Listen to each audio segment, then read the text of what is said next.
What is up, everybody? It's your girl Nia, the video gamer. I am so sorry for my hiatus. I know it's been a hot minute since I made a video, but I got a couple of reasons why I've been gone. One, laziness. Two, there really hasn't been too many compelling things I want to talk about. There's been a couple of news, but I'm not really like a news person. You know what I'm saying? I'm not really a news channel. There are some things I might sprinkle in my videos here and there, but I'm not one of those kind of people that updates my channel every time there's a news update. Like, everybody named Mama do that. Not saying it's bad. It's not bad, you know what I'm saying? Shout outs to my homies out there that do that, because some of you guys do a really good job at it. But personally, it's not really my style for my channel in particular. My vlog is simply my opinions, you know what I'm saying, when it comes down to certain things. I'm not really like a news reporter or anything like that, so it's like whatever. But I also been working on my website. Well, during PAX Prime, I was mad busy, you know what I'm saying? I was working PAX and trying to manage everything and trying to get content myself. And me and my team have been working hard body at PAX.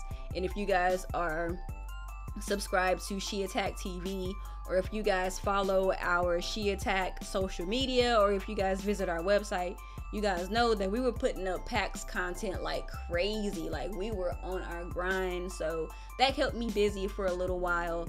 And then I just been chilling, man, just working as usual. Y'all know the homie works 2 jobs, so your homie been trying to get the bills paid, feel me? So that's pretty much where I've been. And shout outs to Coupon Strives. My homegirl has been grinding with the Set It Off podcast, trying to get everything together, and she kind of broke me up out of my hiatus. So shout outs to her. And if you guys missed the first episode of the Set It Off podcast, feel free to go check it out. I actually just posted it not too long ago, so fairly recent. It shouldn't be hard to go and find it. But the original place to watch it would be on Coupon Strive's channel, so I will link her in the description.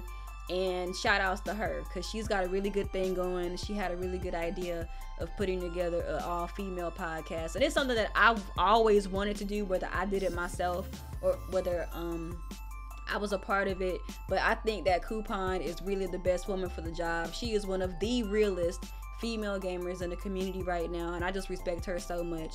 And I appreciate her for bringing me onto the Set It Off podcast and kicking me in my ass and making me do something, you know what I'm saying, and stop being so lazy.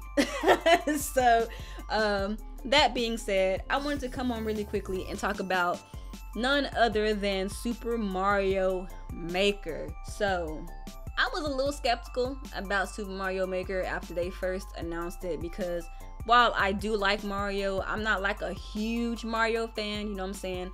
Super Mario 3D World did kind of break me out of some of that though, because I thoroughly enjoyed 3D World. I think it's one of the better Mario games I've played in a very long time, and it kind of rekindled my love for the Mario franchise, you know what I mean? So that being said, I kind of had some interest in Mario Maker, but it wasn't one of those kind of games where I was like, yo, I have to have this.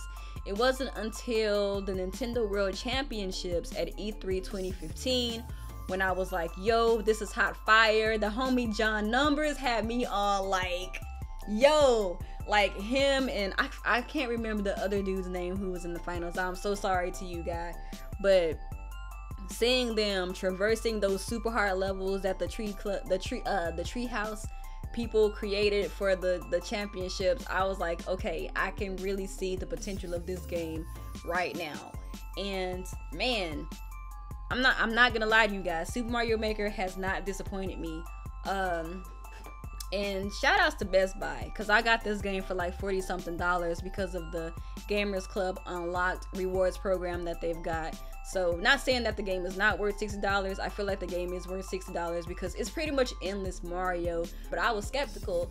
So the fact that I only paid $40 something kind of made me feel a little bit better about it. But I can definitely say I am not disappointed. So, one thing that I can say for sure about Mario Maker is that the community is like bar none. And I guess you could say that for pretty much all, level creation type games. Like with Little Big Planet, the Little Big Planet community is pretty creative, man. Like, they got a lot of stuff going.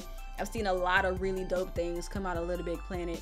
But one thing that I can say about Super Mario Maker is not only are you using some of the most iconic and some of the best platforming assets from pretty much any platformer, because Mario is like one of the granddaddies of platforming, you know what I'm saying? So you're not only taking some of the best assets excuse me, from video games, but you're coupling that with some of the best platforming ever in video games. And a lot of people might not like what I have to say about that. A lot of people out there be hating on Mario, and you know what I'm saying, I'm not really the biggest Mario fan ever, but one thing I cannot deny is that when you think about platforming, you think about Mario.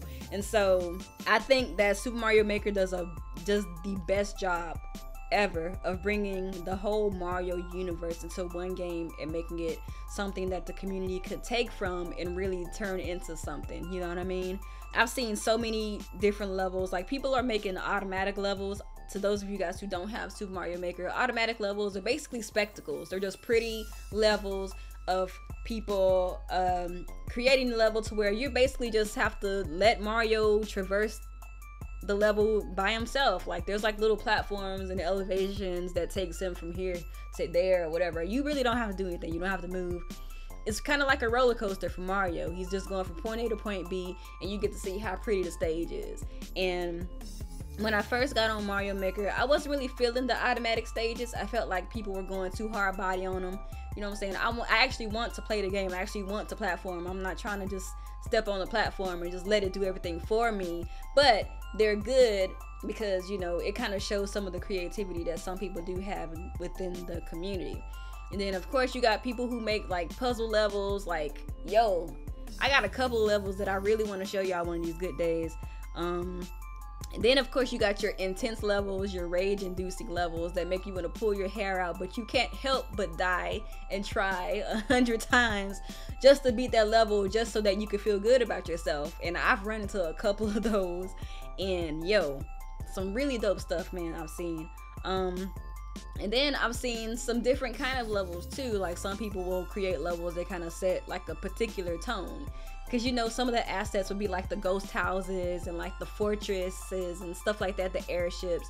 I've seen some people kind of create sort of a little narrative based around their levels, and they kind of create an atmosphere around those levels to kind of give the player a certain feel. And those are pretty dope as well, because that's not really something that you think about when you think about Mario and platformers, you know what I mean? So the community is definitely the thing that is keeping Super Mario Maker as entertaining as it is for me. Obviously, I mean, that's what it was built for, but just saying. And you know, and then another thing is just like, it's the little things, you know what I'm saying? Like the nostalgic music, you know what I'm saying? It has a modern twist to it, but it's still some old school. I'm not gonna lie, there's a couple of people that don't really make that good of levels. Some people are just not about that level design life, but then you run into some people that make really good levels, and you can follow those people and you can continue to play their good levels, so you're not just kind of rummaging through low quality levels all the time. I know that sounds kind of bad, but it is what it is. It happens in every creation community. You know, you can share with the world. It's very share happy. There's a lot of good features in Super Mario Maker that makes it easy for you to share your levels with others. And one of the great things about Mario Maker 2 was that you're not only playing with Mario characters, you can unlock other Nintendo characters like Link and Samus and Olimar and Birdo and all these other interesting Nintendo characters that make pretty much everything that you think about Nintendo kind of comes together, even within the Mario universe. So I think that Super Mario Maker just is so on point. I know a lot of y'all gonna think I'm crazy because I'm talking so positive about this game, but it's actually pretty dope, man. It's a dope game, and I want Nintendo to continue this even after the 30th anniversary of Mario is over, because it's a really good idea. It's really the best way to keep 2D Mario alive. But tell me what you think about Super Mario Maker in the comments below. Are you digging it? Did you buy it? Are you skeptical? I mean, tell me what you feel and we can talk about it, man. But I'll talk to you guys later. Peace. To join my Facebook community, Gamers Gonna Game, follow the link and apply to be a member. There you can communicate with and coordinate with myself and other gamers. Just jaded when it comes down to everything pertaining to gaming. and they think that everything is supposed to be like a back and forth between these companies. It's like,